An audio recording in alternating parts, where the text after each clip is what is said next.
What up, YouTube? So today is going to be part 3 of the Acura Rsx base model to Type S conversion.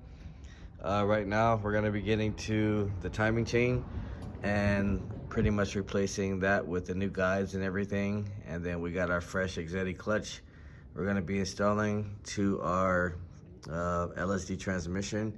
So pretty much it's kind of like a baby Type R, because with the American Type S, it doesn't actually come with LSD, and the actual Z1 does come with the Type R cam. So that does kind of basically does have two Type R parts. The only thing is pretty much is like the manifold's a little bit different, and the head has a little port on it as far as the Type R, but that's pretty much it. It's still going to be kind of between the Type R and the Type S, so it's an upgrade for sure.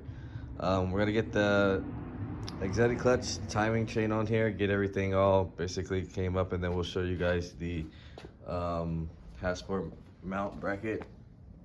So that's the mount bracket for the auto to manual conversion, and I'll show you guys exactly what mounts are needed. Pretty much on the passenger side, that stock mount is going to be used, and the bracket, the passenger side is going to be that bracket with the stock auto mount, and then the rear is going to be the stock Type S mount. And you can actually use your stock rear mount. The bracket is what's different on the T bracket, and then the front bracket is different as well. So right now I'm gonna go ahead and start getting this chain installed. Best way to do it when you are doing this is put it back to TDZ, top dead center, which is pretty much gonna be a lot easier. So when we take it apart and put it back together, it all just line back up.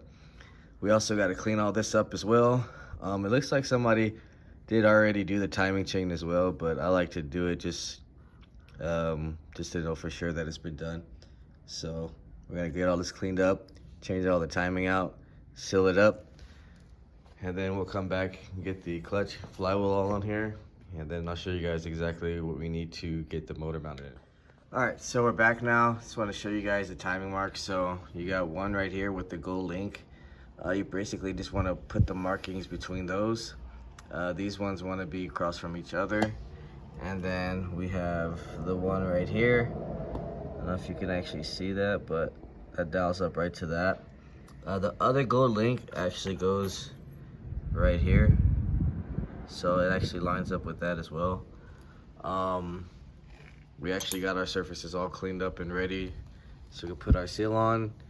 So I'm gonna seal this all back up pretty much, and then we're gonna go ahead and get to the exedy clutch, install that, and then we can install our transmission and get everything up top, put our new valve cover gasket, and then we'll come back, start installing our engine harness, and then our rear mount, our front mount, and then I'll show you guys the bracket and probably start installing it next after that.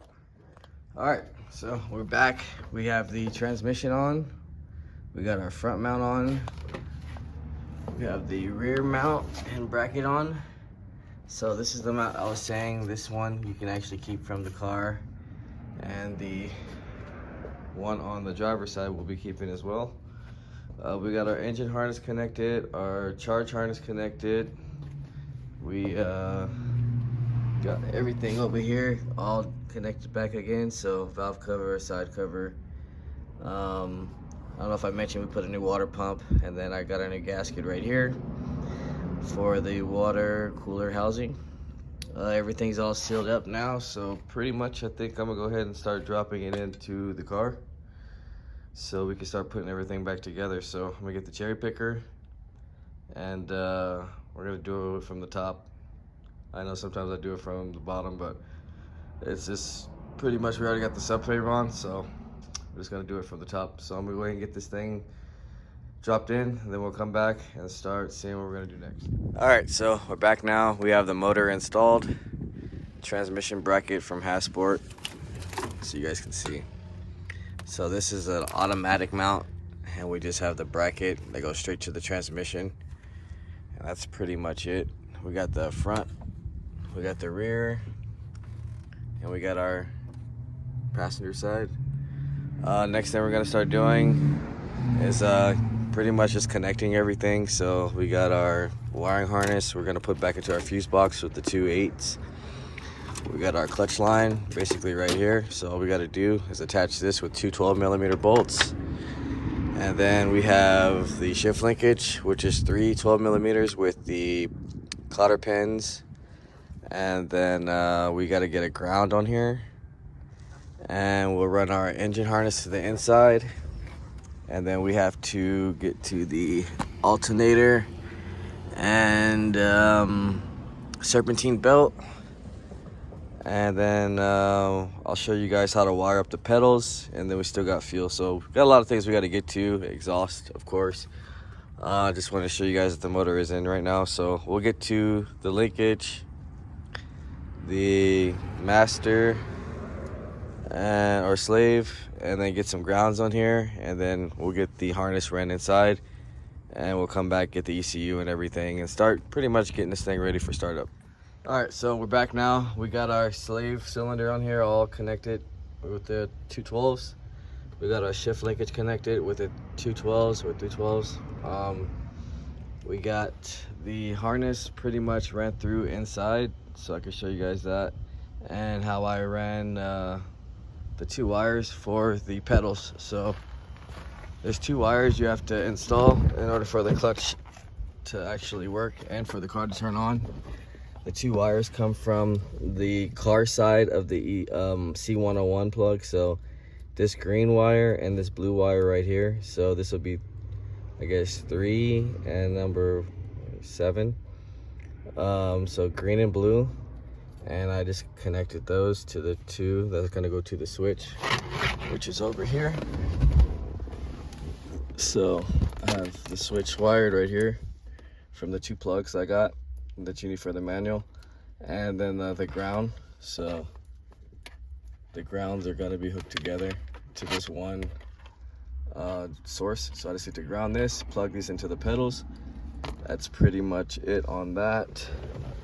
Next thing you have to do is relays right here. I'll probably have to go under and find the 2 wires, but there's going to be 2 wires under here that we have to get for the reverse lights, and then that'll actually connect to 1 and 2 right here. So these 2 right here is gonna go to the reverse lights. Other than that, that's pretty much it on that. We got the axles on here as well. So 36mm now, bigger spindle. Yeah, manual half shaft. Like I said, the automatic one will not work. So next thing we're gonna get to is probably I got to get to the hoses, the rear hoses, the heater hoses. We'll get the fuel on here, start mounting the alternator, and get the power steering all connected. Once we get that all on here, then we'll connect the AC power steering lines, and then we'll get to the exhaust manifold with headers,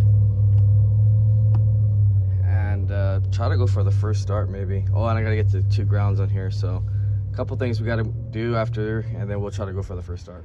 All right guys, so we're back now. We pretty much got everything on here ready to start. We got our battery, temporary intake right now because the cold air is not gonna work, unfortunately. We got our exhaust system all on here now, so we're pretty much ready. We're all wired up. Got our pedals, we got our immobilizer on here.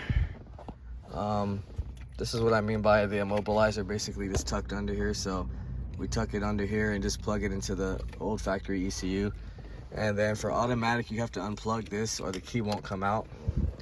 Other than that, we got our ECU and pretty much ready. So we're all wired up down here.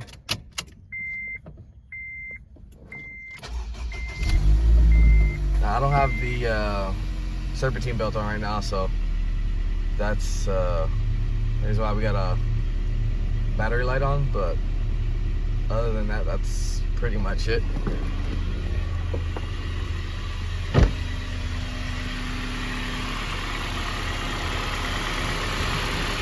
Motor sounds real healthy. Like I said, everything's pretty much done as far as maintenance wise. Right now, it's probably going to be it for this video. Just wanted to show you guys the first startup. Next video, we'll be doing a test drive and everything. Make sure everything's good before we get back to the customer. We still got to do servicing belt, get another intake. We have to put our throttle cable bracket from the Type S and throttle cable, finish the AC, get everything pretty much let out, and that's pretty much going to be it. So if you haven't, like, share, subscribe, comment, let me know what you guys think. See you guys in the next video.